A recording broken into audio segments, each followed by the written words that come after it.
I'm Jaimee Francis, a features editor at JURIST and a law student at Boston University. Today, I will be interviewing Ukraine correspondent Anna Balabina to get her unique perspective on Russia's invasion of Ukraine. This is part of an ongoing series of interviews with our Ukraine correspondents, who include law students and young lawyers with ties to Ukraine. Anna is studying in Lviv and is currently living in Germany. Anna, will you please tell us more about yourself? Yeah, hi. So my name is Anna Balabina, as you can see. I'm originally from the small town Ivano-Frankivsk. It's in West Ukraine, not far away from Lviv, and I'm studying at Ukrainian Catholic University. I'm studying law, and I'm in my fifth semester, I believe, already. Yes, I'm doing a lot of moot courts, both national ones and also this moot court in Vienna. Yes, and currently I'm the head of Moot Court Society in my university, and right now I'm also having an internship at O-Ring, Harrington and Sutcliffe as the scientific assistant in Düsseldorf in Germany. That's amazing, Anna. Can you please tell us more what your life was like before the invasion? Yeah, to be honest, my life was really planned because I like planning and I had a lot of plans for the future. I purely believe that in 30 years and 50 years, etc., Ukraine will be a really European independent country. And I tried to plan my life like that I will do my best in 5 years and in 10 years working in Ukraine and working for Ukraine to become a member state of European Union.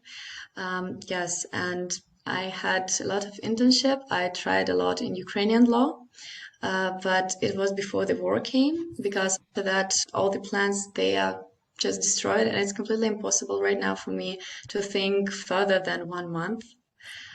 Yes, for now it's a little bit difficult, but before that I was trying my best in criminal law, also in arbitration. I worked as a journalist also for Ukrainian legal publications and also worked with deputies in the city councils in Lviv. Yes, but that was before the invasion. It was sounded very busy. So can you please tell us more about the invasion? How did you find out that it happened, and what were your initial thoughts?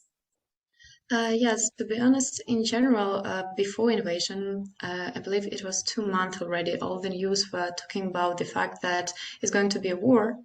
And I didn't believe it because I just thought that people are crazy and they're just having some drama in social media.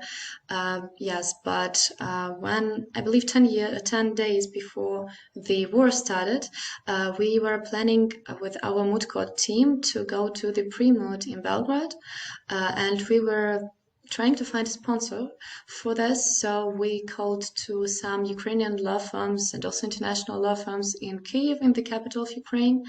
But then when I tried to connect with them, they just told me that we are sorry, but the war is going to be in a few days. So we're just evacuating our offices. We are having a lot of stuff to do, and we don't want you to give money because, like, it's going to be no money at all. The war is coming.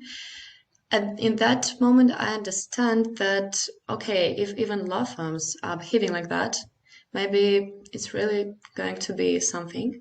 But I still refuse to believe that Russia is that insane in this question. I remember also when it was February the 14th, together with my boyfriend, we were discussing this topic. It was the really cute date and etc. After that, we met with friends and we started to discuss who will be evacuating where if the war starts. There were a lot of talks about that, but when the war started itself, it was, I believe, that the evening before, I don't know, I felt that something is going to be. I don't know why, but like I couldn't fall asleep till 2 a.m. I was having just a huge panic attack because I saw the news like something's going on, because I saw that our president was talking about something that we need to stay calm. After that, I've heard Putin's speech also. I was waiting till I remember 3 a.m. to hear what he will say us. Yes, but on the next day, on the 24th February, I planned to participate in an international conference in the university. We planned to have some friendly rounds with our friends from Czech Republic to prepare for moot courts. And in the morning of 24th, I was at the university at my student apartments in Lviv. It's West Ukraine. I remember it's a really funny story because I had like my alarm for 6:30 a.m. I needed to revise to prepare for seminars. And when I woke up, I was like, no, I don't want to wake up. And then I saw my roommate. She was standing over me, just checking her phone. And I saw the fear in her eyes, and I was like, what are you fine? She told me, did you see the news? And at that moment, I realized what happened already. I still remember when I was sleepy, I took the phone and I saw over the news in Telegram, our messenger we use mostly in Europe. I saw these red flags in the news, and that in huge cities and not also huge cities, there are bombings all over Ukraine. And the most thing that really scared me was that I thought that even if the invasion begins, it won't get to West Ukraine, because like West Ukraine is near Poland, it's near NATO borders, and Russia won't do anything. But at one point, I realized that my home city, Ivano-Frankivsk, where my family was, is also being bombed. The airport was already bombed at 7 a.m. And the fact that internet connection and in general any telephone connection was that bad that I couldn't even communicate with my family, I didn't know what's happening on there because everybody was panicking. I remember that when I heard that I saw the news, I got up really quick and I saw that I heard some talks about how to pack your bag properly if the war is coming, what should you have? But I never did it because I saw that it's just jokes and etc. I realized that I need just to pack my documents, my money quickly, as quickly as I can, to buy some food because I didn't know what's going to be. I already heard that my friends from my neighborhood apartments, they were already packing their stuff to go away to somewhere. They even didn't quite know where to go, to hometown or to run away over the Poland borders. Yeah, and that was the morning when the war started. We quickly bought a lot of products because we didn't know what was going on. And I was trying to find cash all day long. I remember because all the banks, they were running out of cash. And if the bank system was hacked, etc., our money will just disappear. And yeah, till 7 p.m., I believe, I was running in the middle of the center sometime with my friends because I didn't know will I survive by myself? I needed someone who will help me because I didn't know how my brains will react to the real bombings or air alarms because the mental health never had such experience. So yeah, I still have these checks from the bank where every single bank that I was going to, every ATM machine, it was telling me that we run out of cash, we run out of cash. And that was a huge problem because in some shops it was already impossible to pay even by card, no products at all. And yes, but hopefully my friends and family, they were fine in the first day, despite the bombings. I knew that in Kyiv, in the capital, there were some of my friends, they were sitting there, I called them already, they were sitting there all day long in the subway because it was just like shelter. And after that, they were my close friends, and they had 13 hours or even more car trip from Kyiv to West Ukraine. But it was really difficult. Just because there were a lot of, we saw a lot of cars, we saw a lot of technique going. It was weapons. We didn't know whether they didn't know on this by going by car. They didn't decide whether it's our soldiers going or whether it was Russian. I had the same problem on the next day when I was trying to evacuate to my hometown from Lviv.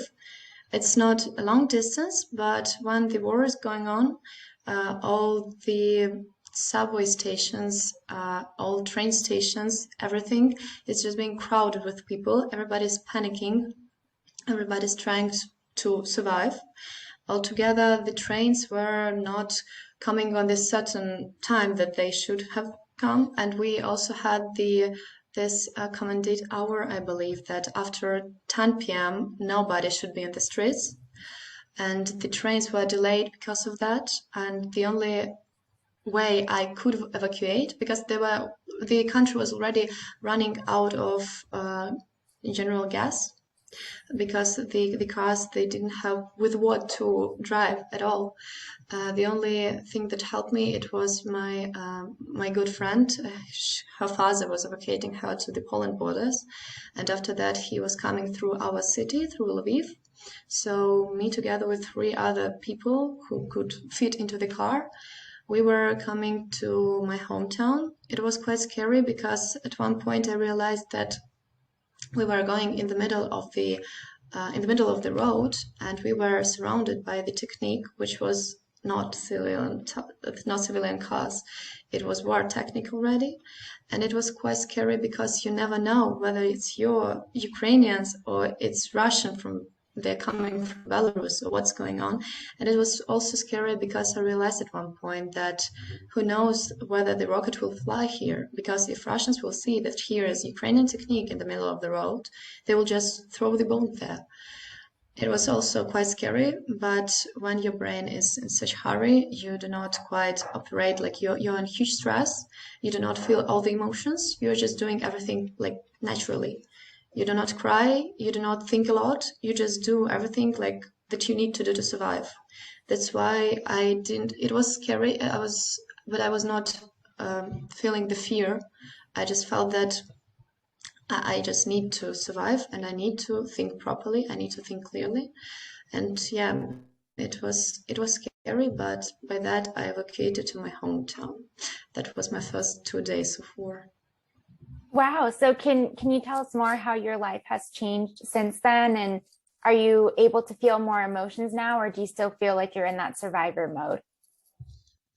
In general, my life changed a lot because, of course, as I already told you, I liked planning, and now when I didn't even realize whether my university will survive, whether my country and my people will survive, first 2 months, I believe, it was just survival mode.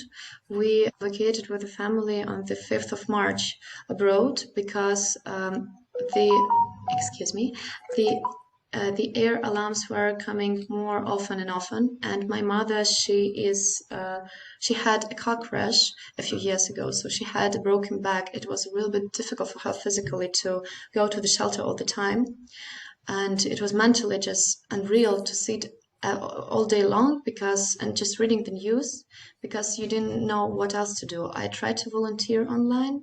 First 2 weeks, I tried to do my best because in the city itself, there were a lot of volunteering people, and I was just useless there because there were already enough people who wanted to help our soldiers, our armed forces. Yes, I tried volunteering online. I did my best. After that, I evacuated abroad. And then the project was created called Safe Harbor for Ukrainian law students, where the law firms, they were gathering together and creating the safe harbor somewhere abroad and supporting us with internships.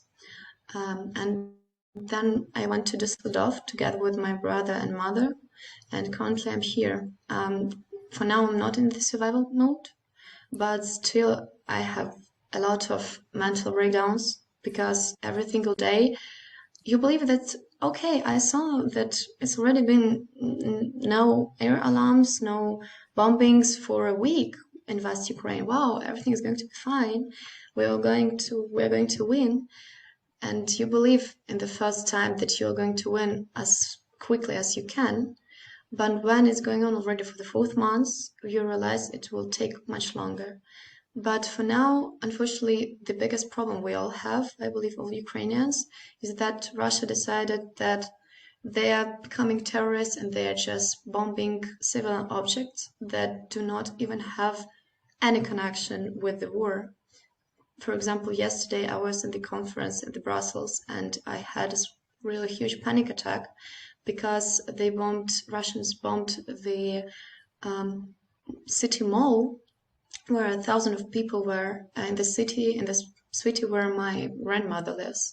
She survived, everything's fine. She was at home when they were bombing the mall, but altogether, feeling this menace when you see the news that in the city where your family lives, part of your family lives that is being bombed, you don't know what to expect. And at one point, you're just shaking. And for now, unfortunately, the same was the day before yesterday in the Kiev. They also bombed the civilian object. It was just the kindergarten and also just a building where people lived. It's good that all my quite close friends and family, they evacuated from Kiev, but altogether you just have a lot of problems in your brain because you do not know what's going to happen next, whether you will come back home or should you already be here abroad and trying to adapt here. Yes, so life really changed more, not only in the speaking about physically being somewhere, but also in the mental health is suffering a lot. Can you hear me well? Because I see that I'm lagging a little bit. Yeah, you're good. And I wanted to follow up because you talk a lot about checking the news, and also you talked about seeing things on social media. And so I wanted to ask you, what role do you think social media has played in this conflict?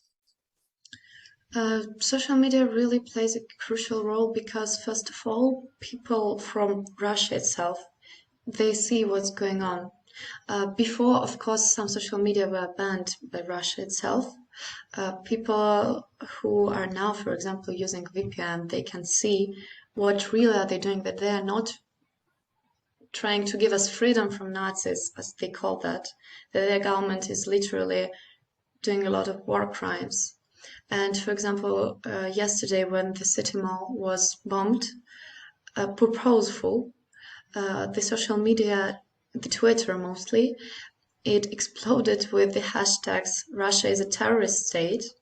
And today's morning, even here, I had some plans in the morning and I was going in the subway and I saw some old people. They were reading the newspaper and already in the first pages, there were already news about yesterday's bombing in Kremenchuk in Ukraine, that the city mall was bombed. I believe that social media, like a lot of people read it, and not only just people, but journalists, and also some people who have some influence on the society. They read it and they see that they spread this information and make people people abroad to feel and to understand what's literally going on without any censorship. Yeah, so that's the really cool thing about social media, that it's able to connect people across the seas in a different country. And so I wanted to ask you, what are your thoughts about how other nations around the world have responded to the invasion, just different countries outside of Ukraine? Yes, first of all, I believe that all Ukrainians and me, of course, we're really thankful for all the help that the European Union, that the USA and other countries are doing for us, that they're trying to defend our country with us by giving weapons. And I'm really happy that in general the world reacted, speaking about refugees also, they reacted as well as they could. They gave the shelter, they gave the documents as quickly as they could for Ukrainian people, so Ukrainian people can just live abroad, not just survive.